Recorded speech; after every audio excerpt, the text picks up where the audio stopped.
की बात है, किसी गांव में एक गुरु अपने कुछ शिष्यों के साथ अपने आश्रम में रहते थे। उनके सभी शिष्य बारी बारी गांव में भिक्षा लेने जाते थे। एक दिन उनका एक शिष्य भोला भिक्षा लेने के लिए गांव में गया और घर घर भिक्षा की मांग करने लगा।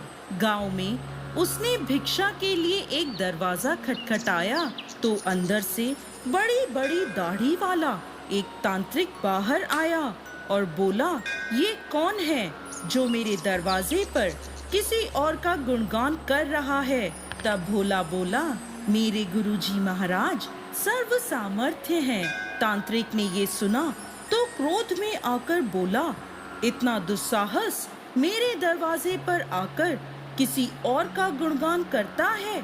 देखता हूँ कितना सामर्थ्य है तेरा गुरु। जा, मैं तुझे श्राप देता हूँ, तू कल का उगता हुआ सूरज नहीं देख पाएगा, अर्थात तेरी मृत्यु हो जाएगी। शिष्य ने जब ये सुना तो वो देखता ही रह गया और आसपास के गांव वाले कहने लगे, इस तांत्रिक का दिया हुआ श्राप कभी व्यर्थ नहीं जाता। शिष्य बेचारा उदास होकर वापस आश्रम की ओर चल दिया। रास्ते भर वो सोचता रहा कि आज मेरा अंतिम दिन है, मेरा समय खत्म होने वाला है। वो जैसे ही आश्रम में पहुंचा तो गुरुजी महाराज हंसते हुए बोले, ले आए भिक्षा। तब भोला बोला, गुरुदेव, भिक्षा में अपनी मौत ले आया हूँ। और उसने सारी घटना अपने गुरु को सुना दी और एक कोने में चुपचाप उदास बैठ गया। गुरुदेव बोले, चलो भोला, भोजन कर लें। भोला बोला, गुरुदेव, यहाँ मेरे प्राण सूख रहे हैं और आप भोजन करने की बात कर रहे हैं। तब गुरुदेव बोले, अरे भोला, अभी तो पूरी रात बाकी है, अभी से चिंता क्यों कर रहे हो। चलो ठीक है, जैसे तुम्हारी इच्छा। ऐसा कहकर गुरुदेव भोजन करने चले गए। फिर सोने का समय हुआ तो गुरुदेव भोला को बुलाकर बोले, भोला, हमारे चरण दबा दो। भोला बेचारा मायूस होकर बोला, जी गुरुदेव, जो भी क्षण मेरे जीवन में शेष बचे हैं, मैं उन्हें आपके चरणों की सेवा कर बिताना चाहता हूँ। फिर वह गुरु के चरण दबाने बैठ गया। गुरुदेव बोले, भोला, चाहे जो भी हो, चरण छोड़कर मत जाना। भोला बोला, गुरुदेव, कहीं नहीं जाऊंगा। गुरुदेव ने अपने शब्दों को 3 बार दोहराया, भोला, चरण छोड़कर कहीं भी मत जाना। ऐसा कहकर गुरुदेव सो गए। भोला पूरी श्रद्धा भाव से चरण दबाने लगा। रात्रि का पहला पहर बीता।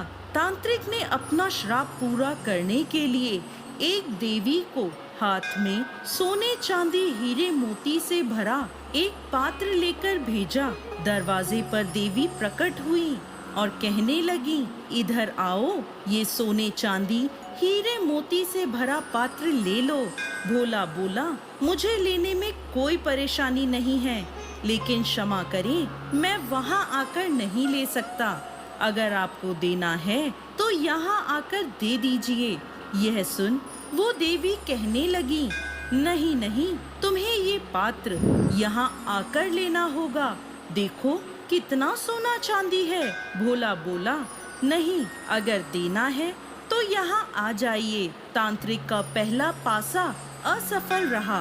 तांत्रिक ने दूसरा पासा फेंका। रात्रि का दूसरा पहर बीतने को था। भोला गुरु महाराज के चरण दबाने की सेवा कर रहा था।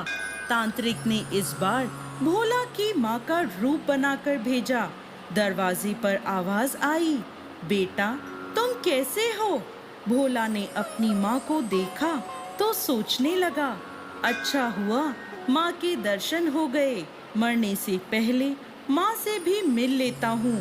वह औरत जो माँ का रूप धारण कर आई थी बोली, बेटा आओ, मेरे गले से लग जाओ, बहुत दिन हुए तुमसे मिले हुए।